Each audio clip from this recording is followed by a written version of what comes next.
The clock on the wall showed 7:30 p.m., and Margaret Chen was already feeling the weight of another long day. Her feet ached in her worn-out sneakers, the same pair she'd been wearing for 8 months now. The soles were getting thin, but new shoes would have to wait. Everything had to wait these days. She moved quickly between the tables at Romano's Italian restaurant, balancing plates of steaming pasta and fresh bread. The dinner rush was always the hardest part of her shift, but it was also when she made the most tips. Every dollar mattered when you were raising a 6-year-old son on your own. "Table 7 needs more Parmesan," called out Tony, the head chef, from the kitchen window. Margaret nodded and grabbed the cheese grater, forcing a smile as she approached the elderly couple who had been coming to Romano's every Friday for the past 10 years. "How's everything tasting tonight?" she asked, her voice warm despite her exhaustion. "Wonderful as always, dear," the woman replied. "You work so hard. Make sure you're taking care of yourself, too." Margaret's heart warmed at the kindness. These small moments of human connection made all the difference during her 14-hour workdays. She worked at Romano's from 2 p.m. until closing at 11 p.m., then rushed home to check on Danny before starting her morning shift at the local diner at 6 a.m. In the corner booth that had become their usual spot, Danny sat with his homework spread across the red vinyl table. At 6 years old, he was remarkably well-behaved for a child who spent most evenings in a restaurant. He never complained, never asked for expensive toys or treats. He seemed to understand even at his young age that things were tight. Danny had his mother's dark hair and serious brown eyes that seemed older than his years. Tonight he was working on his math problems, carefully writing numbers in his notebook. Occasionally he would look up and wave at his mother when she passed by, giving her a smile that made all her hard work worthwhile. The restaurant was busier than usual for a Tuesday night. Margaret counted 12 tables in her section, and each one needed constant attention. She refilled water glasses, took orders, delivered food, and cleaned up spills with practiced efficiency. Her movements were quick but graceful, the result of 3 years of experience in the service industry. At table 15, near the back of the restaurant, sat a man who looked different from their usual customers. He wore an expensive-looking, dark suit and kept checking his phone. Margaret had served him earlier, just a simple order of grilled salmon and a glass of red wine. He'd been polite but quiet, clearly distracted by whatever business had brought him to their neighborhood restaurant. Jonathan Pierce had originally planned to have dinner at one of the upscale restaurants downtown, closer to his office. But his business meeting had run late, and Romano's was the first decent-looking place he'd found when hunger finally forced him to stop. The tech mogul wasn't used to eating at family-owned restaurants like this one, but he had to admit the food was surprisingly good. He'd built his software company from nothing 15 years ago, and now it was worth over $2 billion. Success had brought him many things, but it had also created a distance between him and ordinary life. He spent most of his time in boardrooms, at charity galas, or flying between cities for business deals. Simple moments like families sharing. Dinner had become foreign to him. That's why the scene in the corner booth caught his attention. The young waitress would hurry past his table every few minutes, always stopping to check on the little boy. She would ruffle his hair, ask about his homework, or quietly slip him a dinner roll from her tray. There was something beautiful about their quiet connection in the middle of all the restaurant chaos. Jonathan found himself watching their interactions instead of focusing on his phone calls. He noticed how the boy never seemed to demand his mother's attention, how he waited patiently even when she was clearly overwhelmed. And he noticed how tired the woman looked, despite her constant smile for customers. "Mama, I finished my math," Danny announced during one of Margaret's quick stops at his table. "Good job, sweetheart," she whispered, glancing quickly around to make sure no other tables needed her attention. "Did you remember to check your work?" Danny nodded seriously. "Twice, just like you taught me." Margaret felt a surge of pride. Despite everything they'd been through, Danny was thriving in school. His teachers said he was exceptionally bright, especially when it came to patterns and music. He could remember melodies after hearing them just once, and he was always humming, or tapping out rhythms on whatever surface was nearby. The boy's musical talent was both a joy and a heartbreak for Margaret. She'd grown up in a family that valued education and the arts, and she recognized that her son had a rare gift. But private music lessons cost money they didn't have, and the school's music program had been cut due to budget constraints.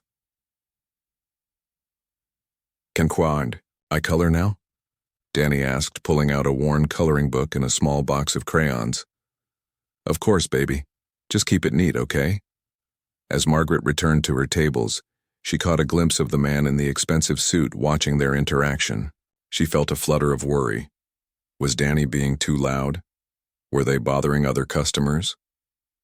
She made a mental note to remind her son to use his quiet voice. The evening continued with its usual rhythm. Orders came in, food went out, plates were cleared, and tables were reset for the next customers. Margaret's section stayed busy until nearly 9 p.m., when the dinner crowd finally began to thin out. During a brief lull, she allowed herself a moment to sit down next to Danny. Her legs were throbbing, and she still had 2 hours left on her shift. "How?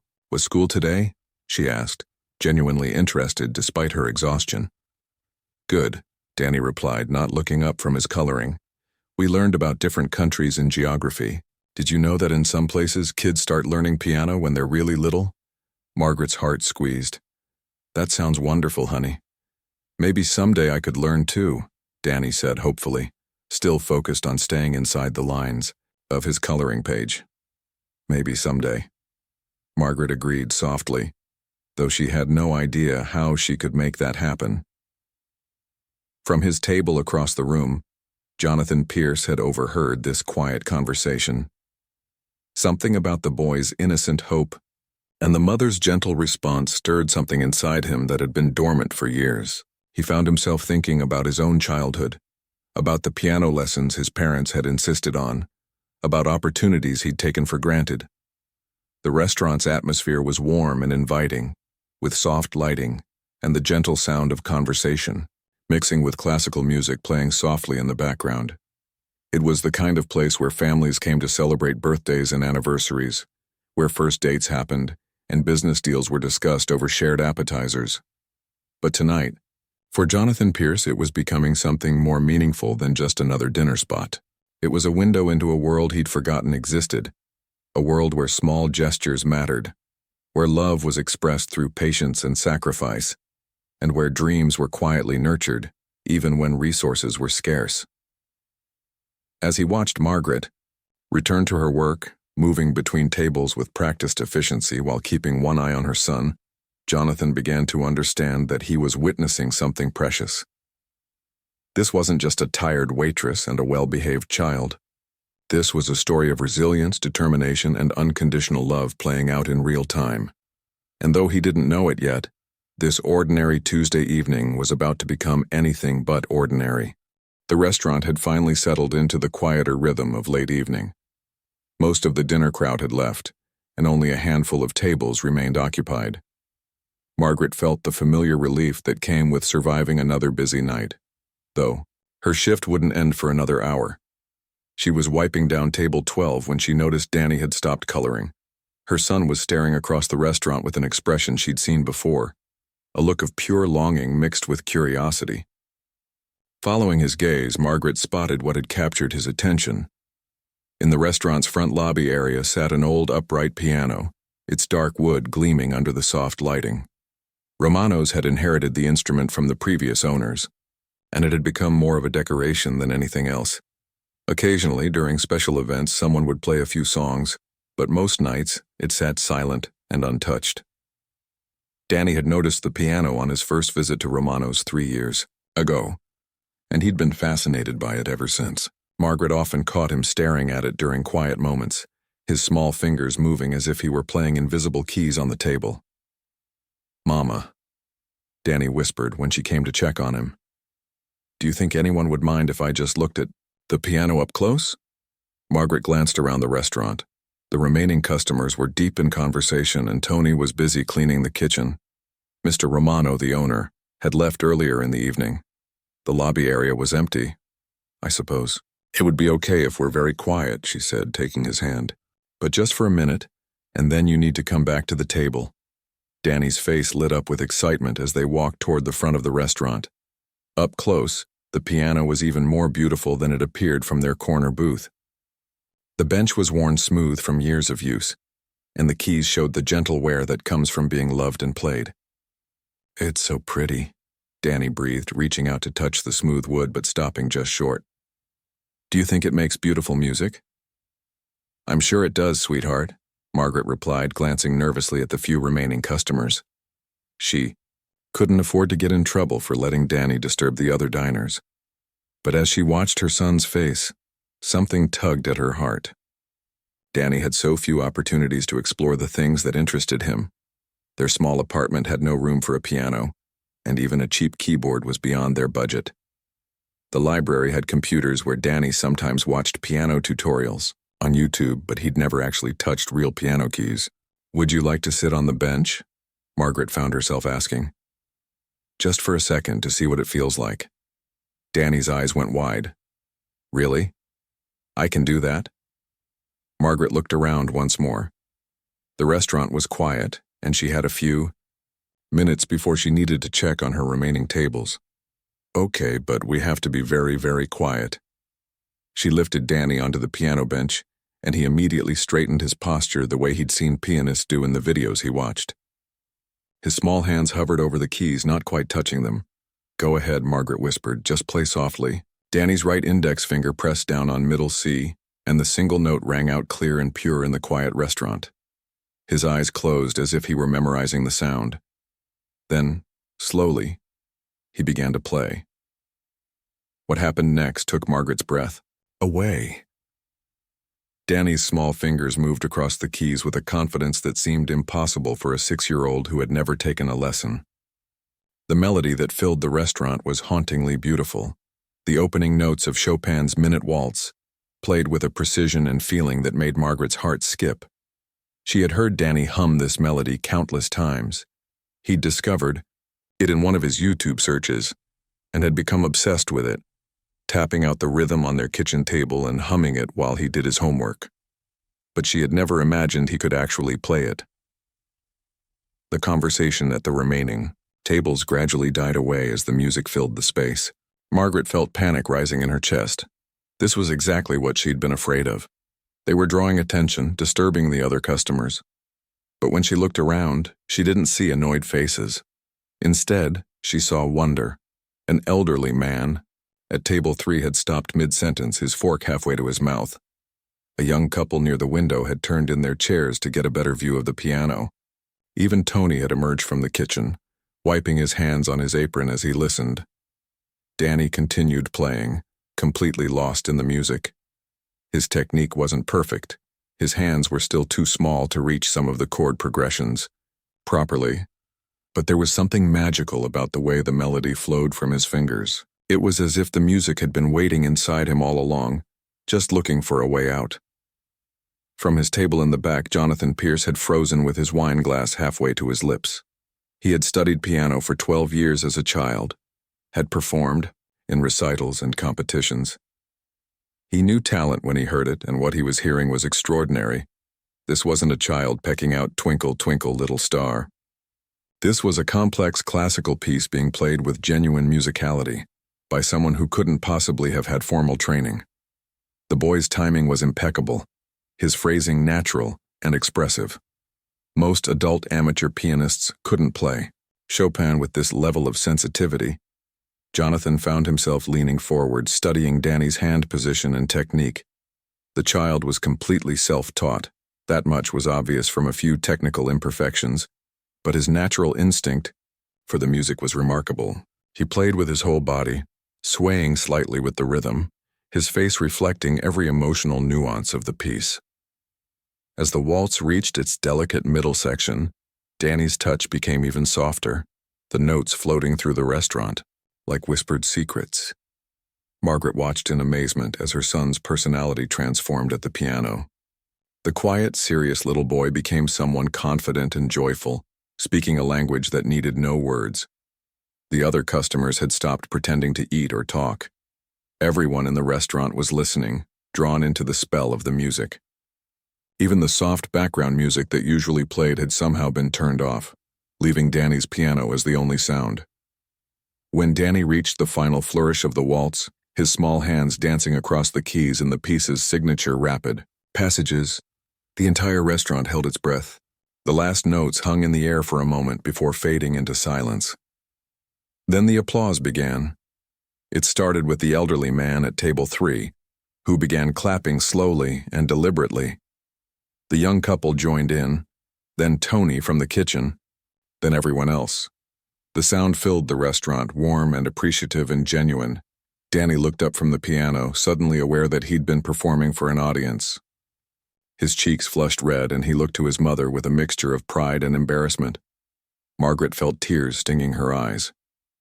In all her worry about disturbing other customers, she had never imagined this moment.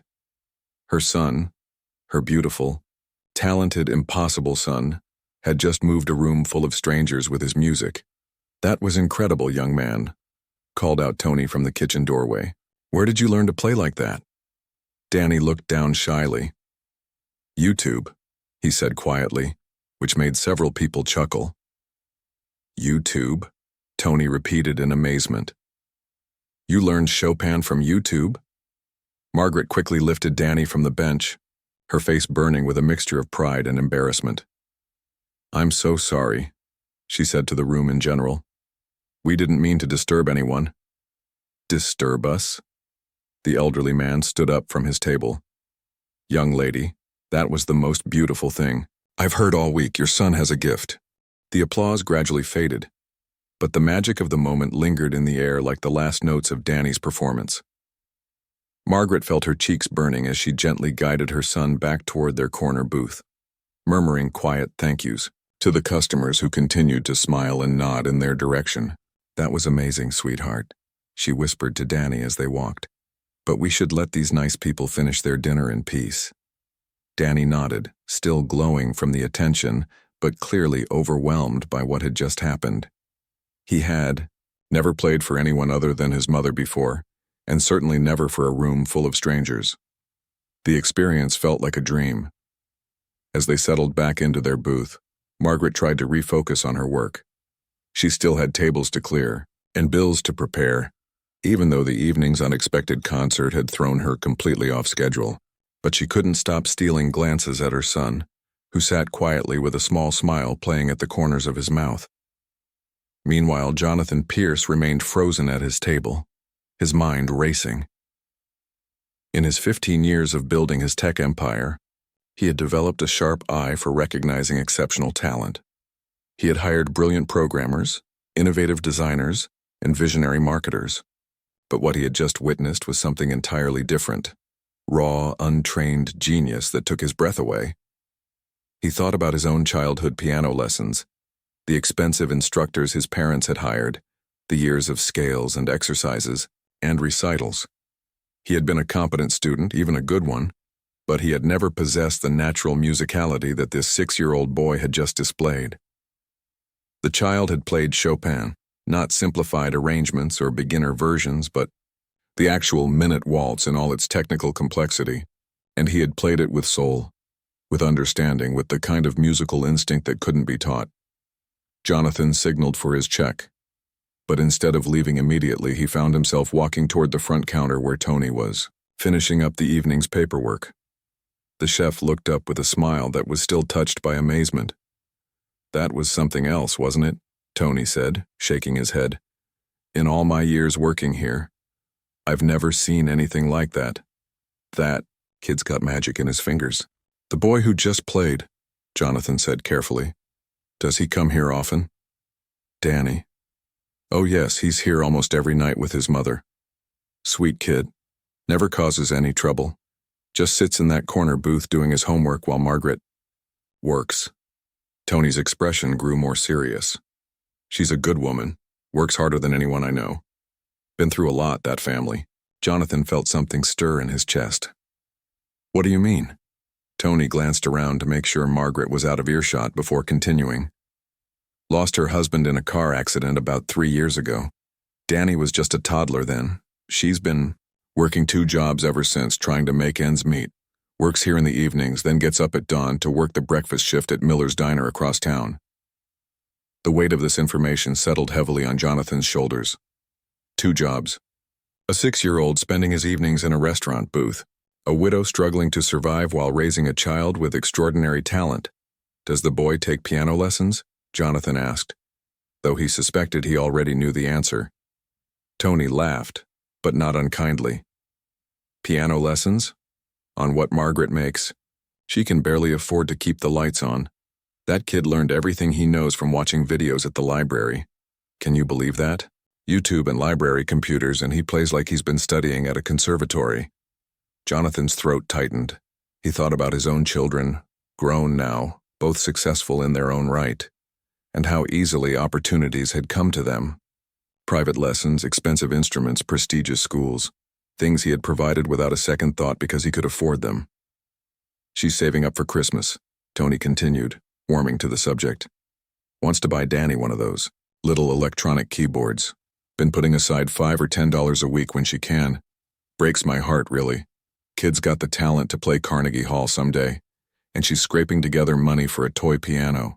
The irony wasn't lost on Jonathan. In his home office sat a concert grand piano that had cost more than most people made in a year. He played it perhaps once a month when the mood struck him. Meanwhile, a child with genuine genius was dreaming of a plastic keyboard that would cost less than Jonathan spent on lunch. What about the boy's father? Jonathan asked. Any family who could help? Tony shrugged. Margaret's parents passed away when she was in college, I think. Her husband's. Family lives somewhere back east, but they've never been around. Far as I can tell, it's just the two of them against the world. Jonathan excused himself and returned to his table, but his appetite was gone. He sat staring at his half-finished salmon, his mind churning with possibilities. He had built his fortune on recognizing potential and acting on it quickly. Every successful investment, every major business decision, had started with this same feeling, the certainty that he was seeing something special that others might miss. Across the restaurant, Margaret was clearing the last few tables of the evening. She moved efficiently despite her exhaustion, stacking plates and wiping surfaces with practiced ease.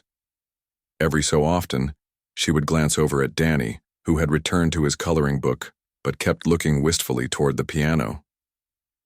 Jonathan found himself studying the mother as much as the child. There was something dignified about the way she carried herself, despite her obvious fatigue. She treated every customer with genuine warmth, never letting her personal struggles show in her professional demeanor. Her love for her son was evident in every interaction. The way she ruffled his hair as she passed, the gentle reminders to use his quiet voice, the proud smile that lit up her face whenever someone complimented Danny. As the evening wound down, Jonathan watched Margaret help Danny pack up his school supplies. The boy moved slowly, clearly reluctant to leave the restaurant where he had experienced his moment of musical glory. His eyes kept drifting back to the piano, as if he were trying to memorize it. "Can we come back tomorrow, Mama?" Danny asked, as they prepared to leave. "Of course, baby," Margaret replied, smoothing down his hair. "I work here every day, remember? And maybe I could play again sometime." Margaret's expression was tender but realistic. "We'll see, sweetheart. We don't want to bother the customers." "But they liked it," Danny protested softly. They clapped. "They did like it," Margaret agreed. "You played beautifully. But we have to remember that people come here to eat and talk, not to listen to concerts." Jonathan felt his heart breaking as he overheard this gentle conversation. The child's innocent hope, the mother's careful management of expectations. It painted a picture of dreams deferred and potential constrained by circumstance. As Margaret gathered her tips and said goodnight to Tony, Jonathan made a decision that would change everything. He had spent his entire adult life making calculated business moves.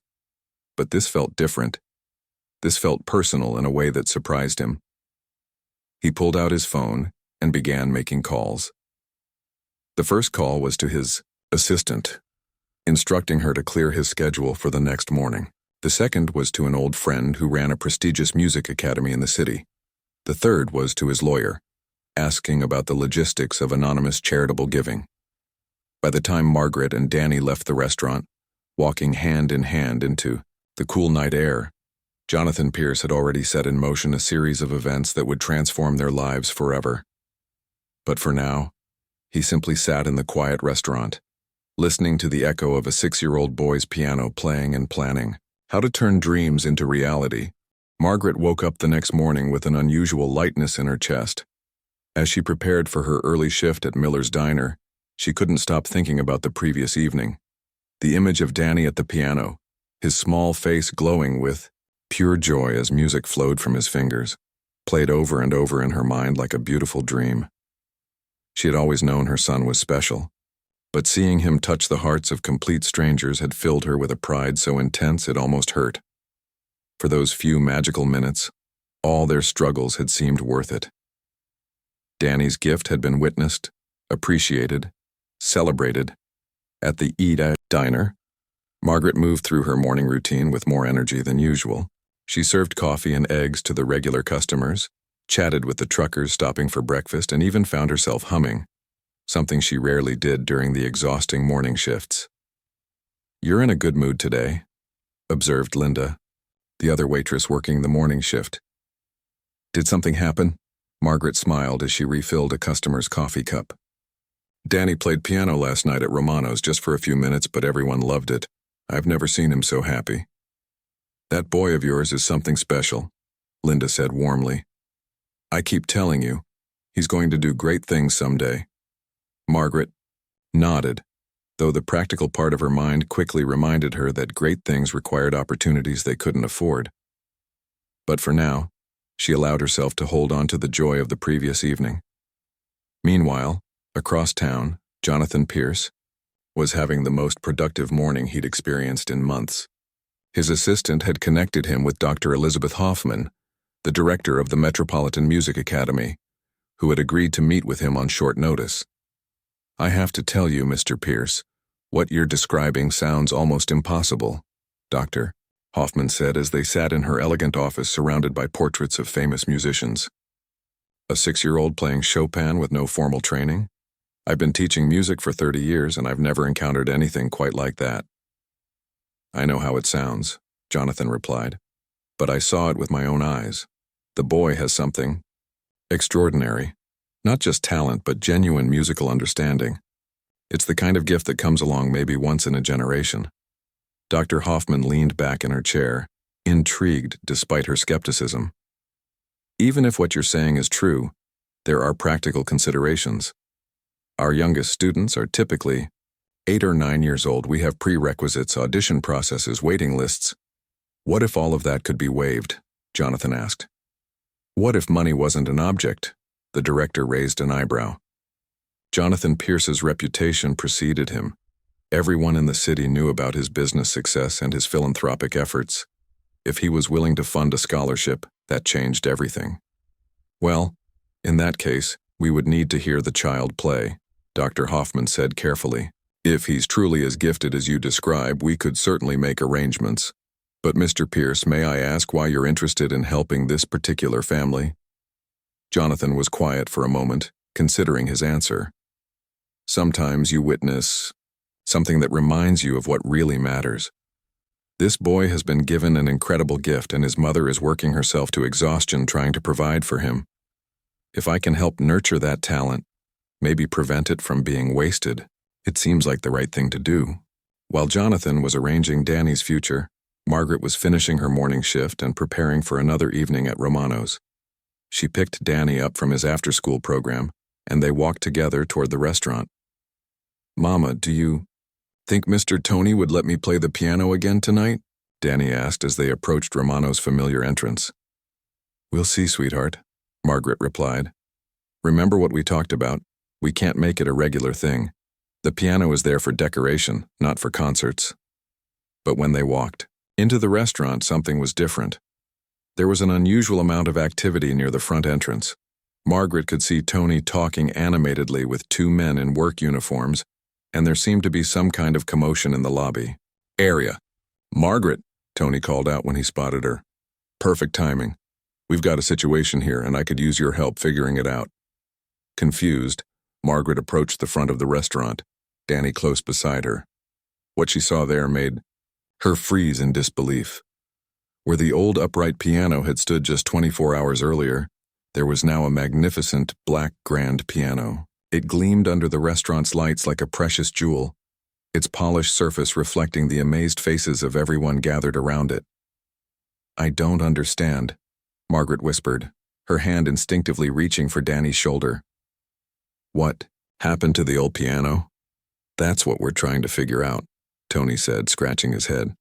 "I got here this morning, and there was a moving truck outside. These guys said they had a delivery for Romano's. This piano, along with instructions, to remove the old one." One of the delivery men stepped forward holding an official-looking clipboard. "Are you Margaret Chen?" he asked. Margaret nodded, too stunned to speak. "Then this is for you," the man said, handing her a sealed envelope.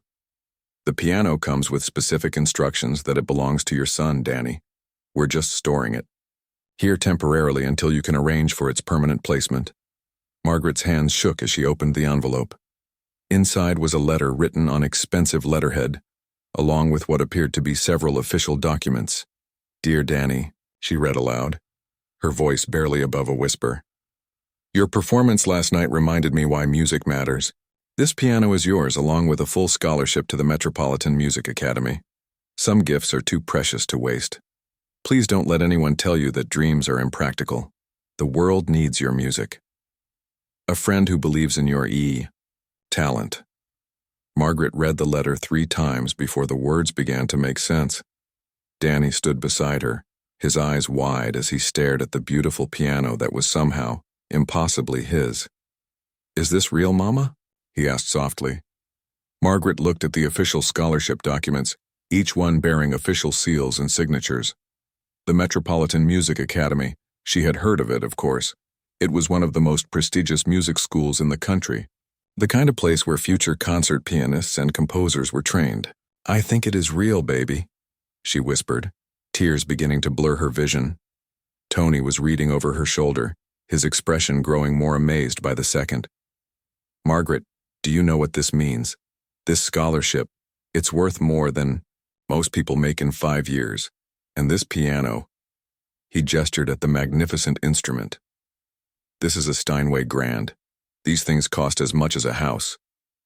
The other customers in the restaurant had gathered around, drawn by the unusual commotion. Everyone was talking at once, offering congratulations and asking questions that Margaret couldn't answer. "Who would do something like this?" she asked, looking around desperately. "Who even knows about Danny's playing?"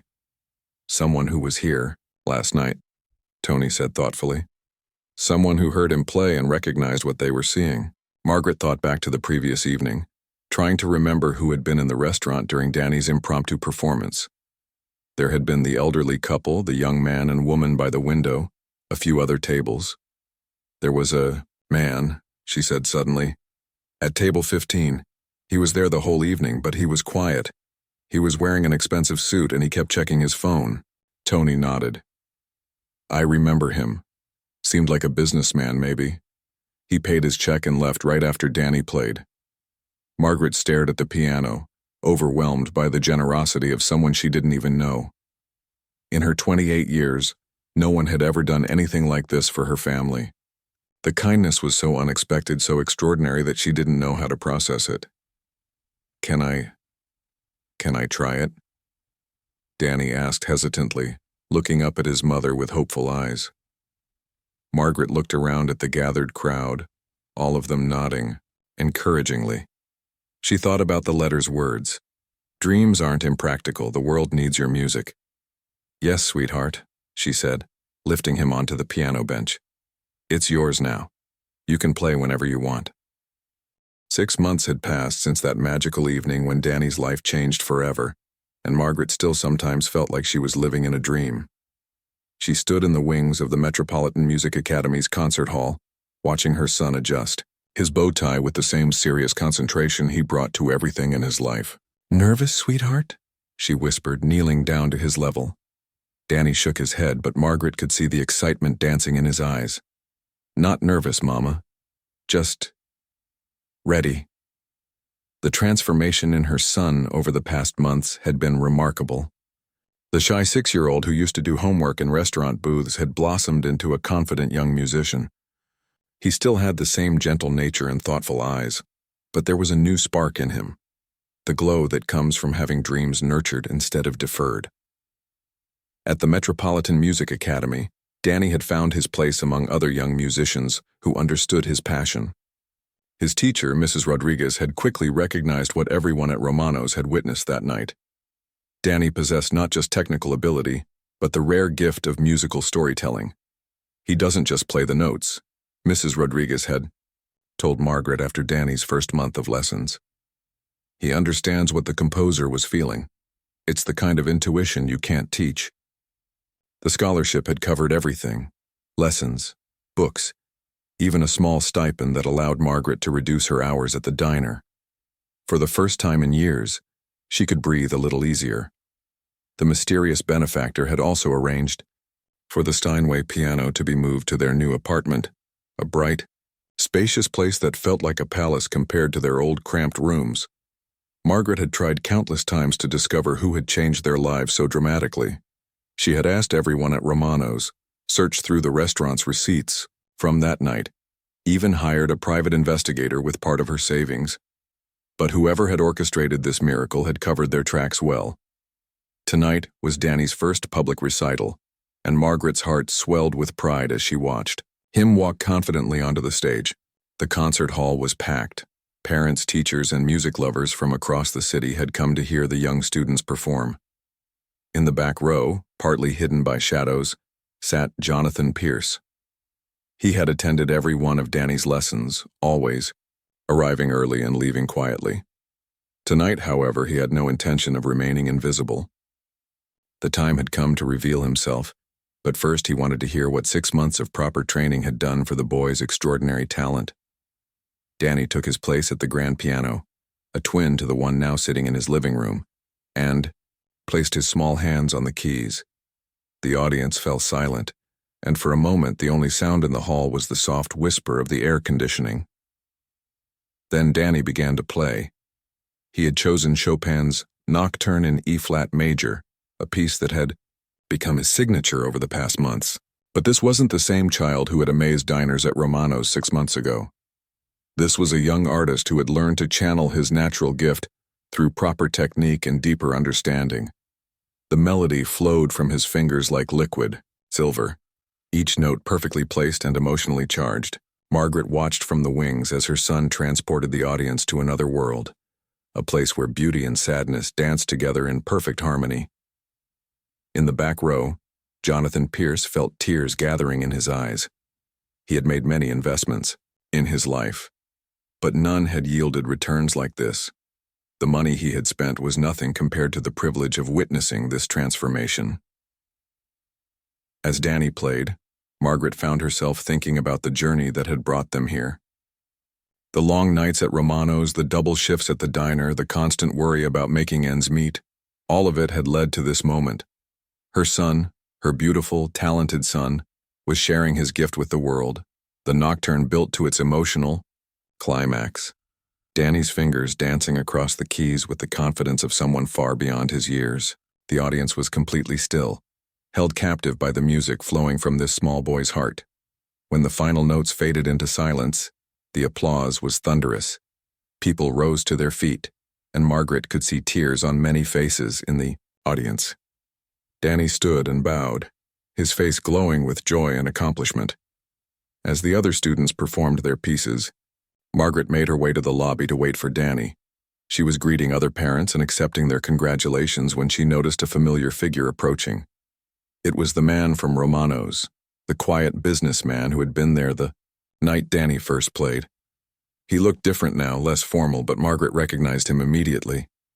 "Excuse me," he said, his voice gentle but nervous. "You're Margaret Chen, aren't you?" Margaret nodded, her heart beginning to race. Could this be? "My name is Jonathan Pierce," he continued. "I was at Romano's the night your son played piano for the first time. I've been wanting to meet you properly for months." Margaret stared at him, pieces of a puzzle suddenly clicking into place. "You're the one," she whispered. "You're the person who changed our lives." Jonathan smiled, and Margaret could see genuine warmth in his eyes. Your son changed mine first. I've been involved in business for most of my adult life, making deals and building companies, but I'd forgotten what it felt like to witness something truly magical. Danny reminded me. Tears began streaming down Margaret's face. I don't know how to thank you. What you've done for us. It's beyond anything I could have imagined. You don't need to thank me, Jonathan said. I should be thanking you. Watching Danny grow as a musician these past months has been one of the greatest privileges of my life. He's going to do extraordinary things. Just then, Danny appeared in the lobby, still glowing from his performance. He spotted his mother talking to the familiar man from the restaurant and walked over, curious. Danny, Margaret said, kneeling, down beside her son. This is Mr. Pierce. He's the person who gave you the piano and the scholarship. Danny looked up at Jonathan with wide eyes, taking in this information. Then, with the directness that only children possess, he asked, Why? Did you help us? Jonathan crouched down to Danny's level, meeting the boy's gaze directly. Because music is one of the most beautiful things in the world, and you have a gift for creating beauty. I wanted to make sure that gift had a chance to grow. Danny considered this for a moment, then stepped forward and wrapped his small arms around Jonathan in a spontaneous hug. Thank you for believing in my music, he said simply. Jonathan felt his throat tighten with emotion. In all his years of business success and philanthropic giving, nothing had ever touched him quite like this moment. As the evening wound down and families began to leave the concert hall, Jonathan walked with Margaret and Danny toward the parking area. The city lights twinkled around them, and the air was filled with the excited chatter of other families celebrating their children's performances. What happens now? Margaret asked. I mean, we've never had someone in our lives who cares about Danny's music the way you do. Jonathan smiled. Now Danny continues to grow as a musician. He practices, he learns, he performs. And someday when he's ready, he'll share his gift with the world on the biggest stages. I'll be there every step of the way if you'll let me. Danny looked up at both adults, understanding passing between them. He had found not just a benefactor, but a mentor and friend who truly understood the importance of his musical journey. Can we go see the piano at Romano's tomorrow? Danny asked. I want to play the song I performed tonight for Mr. Tony and all the people there. Margaret and Jonathan exchanged smiles. I think that's a perfect idea, Jonathan said. After all, that's where this whole beautiful story began.